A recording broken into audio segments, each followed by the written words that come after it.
Praise the Lord everyone. आप लोग कैसे हैं? आप यू डूइंग? बहुत अच्छे होंगे। आज के संध्या काल के समय में और के बीच में एक सुंदर मैसेज आपके सभी भाई बहनों के बीच में मैं लेकर आया हूँ। निश्चय उसने हमारे रोगों को सह लिया और हमारे दुखों को उठा लिया। यशायाह 53 और वर्सेस 4 लाइफ और वचन परमेश्वर का चलते चलते बात करेंगे आपके बीच में। आज के संध्या काल के समय में परमेश्वर का इस धरती पर उतरने का और इस संसार में परमेश्वर का आने का क्या मकसद है, क्यों उसने हमारे पापों को उठा लिया गया। और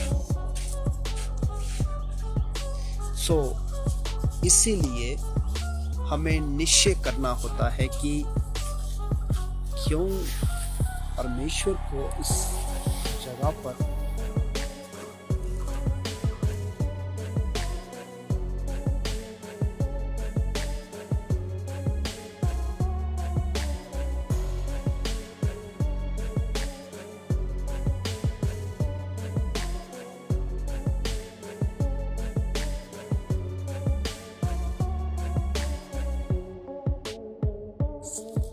और शालोम सभी दर्शकों को और जितने भी इस वीडियो को बाद में देखते हैं, और इस समय के बीच में आप सबका स्वागत करता हूँ। संध्या काल के समय में परमेश्वर हमारे बीच में एक बहुत सुंदर वचन प्रभु ने मुझे दिया, तो क्यों ना मैं आपके बीच में इस बात को शेयर कर सकूं और मैं आपको बता सकूं क्यों परमेश्वर ने आज इस दुनिया में परमेश्वर ने उतरकर परमेश्वर के इस बेटे को अपने इस दुनिया में परमेश्वर ने क्यों भेजा, क्या कारण था, क्यों परमेश्वर ने अपने बेटे को भेजा कि हमारे दुखों हमारे पापों को उसने अपने ऊपर बलिदान कर लिया। हम ये जानना चाहते हैं, हम ये पहचानना चाहते हैं कि बिना पन्नों से इतिहास नहीं बदलता, खुद इतिहास लिखना पड़ता है। आज हम पन्नों को पढ़ते हैं, इतिहास को पढ़ते हैं और उनमें ये दिखाया जाता है कि उसने युद्ध किया, उसने लड़ाई किया, उसने जंग जीती, उसने ऐसा किया। पढ़ने में बड़ा मजा आता है और देखने में बड़ा मजा आता है, पर जब प्रैक्टिकल आप करोगे तो आपको ग्राउंड में आना पड़ेगा। प्रैक्टिकल करने के लिए आपको ग्राउंड में उतरना पड़ता है और ये साबित करना पड़ता है कि जंग कैसी जीती जा सकती है और युद्ध कैसे किया जा सकता है, कैसे युद्ध को हम लड़ सकते हैं।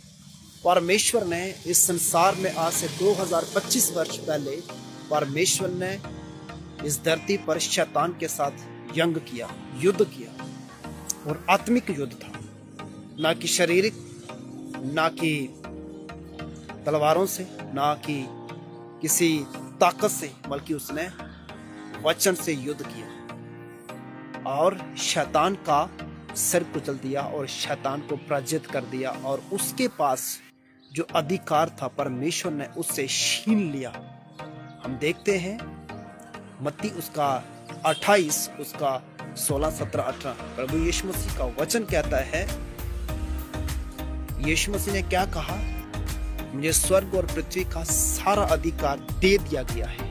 सारा अधिकार परमेश्वर का वचन कहता है मुझे दे दिया गया है, इसलिए तुम जाओ और सब जाति के लोगों को मेरा वचन शेयर करो। हमें परमेश्वर का वचन जो कहता है, युद्ध परमेश्वर ने शैतान के साथ युद्ध किया और जो अधिकार हमारे हाथ में होना चाहिए था शैतान के हाथ में था, और शैतान को परमेश्वर ने हरा दिया और उससे युद्ध करके उसे सारा अधिकार उससे छीन ले लिया। आप जानते हैं डेविल जो है, शैतान जो है, वो क्या करता है, वो चालाक है, वो हमारे अधिकार को इस्तेमाल करता है और खुदा से हमें दूर करता है ताकि हम सत्य को ना जान सके। प्रूफ सेंटेंटली कहना चाहता है, परमेश्वर कहना चाहता है कि हम उससे कभी भी हम दूर नहीं जा सकते। वो ज्यादा देर तक अधिकार किसी दुष्ट के हाथ में नहीं देता। इसीलिए ये वचन जो है आपके बीच में, इसीलिए ये कहता है निश्चय उसने हमारे रोगों को सह लिया और हमारे दुखों को उठा लिया गया। आपका दुख आज चाहे कितना भी आपसे भारी हो, आपसे बड़ा हो, आपसे कितना हाईएस्ट में बड़ा हो, परमेश्वर के वचन से कुछ चीज भी बड़ी नहीं हो सकती। अगर आप बिलीव करते हैं, आप ट्रस्ट करते हैं खुदा के ऊपर, वो आपके पापों को मिटा दिया है, आपके रोगों को क्षमा कर दिया है, आपको फ्री कर दिया है। अगर आप भी विश्वास करते हैं कि मेरे लिए उसने दुख उठाया, मेरे लिए उसने बलिदान हुआ, मेरे लिए सैक्रिफाइस हुआ, आज का ये वचन आपके जीवन को ब्लेस और रोगों से और परेशानियों से और समस्याओं से आपको ब्लेस करने के लिए उसने आज और आपके और मेरे बीच में एक समय लेकर आया है। हमें उस समय का प्रभु के लिए इस्तेमाल करना है और प्रभु से कहना, प्रभु मैं अपना जीवन तुझे देता हूँ। वो आपको ब्लेस करेगा, वो आपको आशीष करेगा और वो आपको नई जिंदगी के देना चाहता है। God bless you all.